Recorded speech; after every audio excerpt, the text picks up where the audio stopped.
and their bodies are not fully developed. How much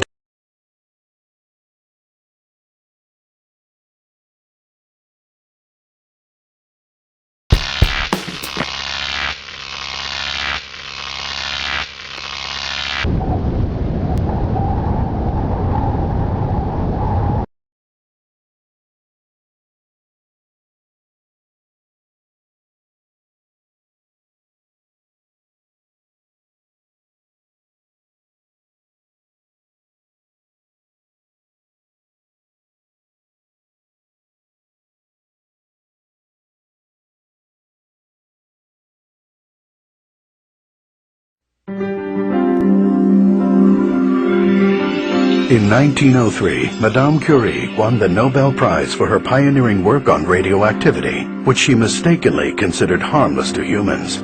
We now know that her premature death from a rare blood disease was directly related to her exposure to radiation. And to take action even after the danger is exposed. Unfortunately, many people suffer and die before we eventually get around to dealing with many potential risks. Diseases are on the rise, including Parkinson's, Alzheimer's, and some forms of cancer. Why? Well, many scientists believe we're under assault by another form of common pollution we may have underestimated. Invisible, odorless, silent, and potentially deadly. This form of pollution is everywhere. You can't escape it. Electromagnetic frequencies, EMFs, produced by most electrical devices, appliances, and the high-voltage power lines that surround us. Electromagnetic radiation, emitted by most wireless devices. And microwaves, the same energy frequencies we use to cook food in microwave ovens. But your microwave oven isn't the only source of pulsing microwave radiation that assaults you every second of every day. Television, telephone, and computer signals are transmitted by microwaves. Even some automatic garage door openers use microwaves to operate. Some environmentalists call this proliferation of EMFs electropollution, and one United States government agency warns that the levels Americans are exposed to every day without even being aware of it may be dangerous. And now, one source of electropollution has become an increasingly integral part of our lives. Up close and personal. The cell phone. In 1993, the first lawsuit was filed against the cell phone industry by a man who claimed his wife's brain tumor was caused by cell phone use. A brain tumor shaped exactly like her cell phone antenna. The resulting publicity prompted the cell phone industry to fund a $25 million study to prove that cell phones were safe. They hired Dr. George Carlo, a highly respected public health scientist, to conduct the research. Dr. Carlo's study was thorough and conclusive, proving just the opposite of what the cell phone companies wanted. In fact, Carlo found a strong connection between cell phone use and brain tumors, neurological disease, and genetic damage. The scientific evidence is mounting daily. Brain cancer is up 25% since cell phones became popular. Every year, there are 183,000 more cases in the U.S. alone. And this may just be the beginning. Like smoking and lead poisoning, the damage from electropollution is cumulative and may take years, even decades, to reveal itself. But every exposure may adversely affect your health.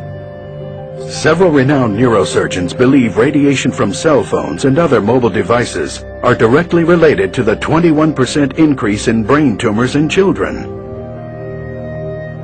Children and teenagers are at greatest risk from electropollution damage because their skulls are thinner, they have more brain fluid, and their bodies are not fully developed. How much time does your child spend on the cell phone every day? And how will the constant barrage of electromagnetic radiation from cell phone use affect your child's health in 5 years, 10 years, 20 or more years? And if you think using a hands-free set reduces your risk of exposure to deadly radiation, think again. According to research commissioned by Britain's Consumer Association, conventional hands-free sets may actually increase electric field strengths inside a user's head by 3.5 times. It appears that the headset wire acts as a concentrating aerial that attracts and channels radiation toward the head, not just from your cell phone, but from all sources of EMFs, electromagnetic radiation, and microwaves in the vicinity. In a recent study, neurosurgeons at Lund University in Sweden proved conclusively a link between radiation emitted from cell phones and brain damage. The researchers attached cell phones to the cages of rats and exposed them to intermittent electromagnetic radiation for only 2 hours, emulating typical cell phone use. 50 days after that single 2-hour exposure, the rat's brain showed significant blood vessel leakage, as well as areas of shrunken, damaged neurons. Researchers concluded the damage could produce significant long-term mental deficiencies. And in 2004, respected scientists in Sweden proved for the first time a definitive human link between cell phone use and benign brain tumors located exactly where the patients held their cell phones. Dr. Sheldon Levy, a respected physician and surgeon, has studied the effects of EMF radiation. I have to tell you, it's hard to ignore the data. We must consider the long-term risks of cell phone use. If indeed the effects are cumulative, then young people who are using cell phones at such an early stage in their development run a particularly high risk.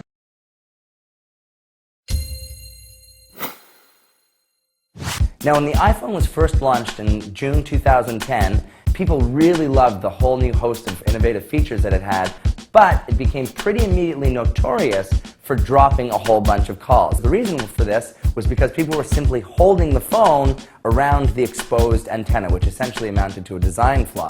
Now, what you might not know is that when you do hold the phone on the outside antenna, even though you may not see signal bar strength loss, the phone is actually upping the output of radiation and sort of boosting the power to try to compensate for the signal loss, and you are exposing yourself needlessly to additional radiation. Now, there's a company called TalkOn that actually created an application for the iPhone, for the Android, and for the BlackBerry.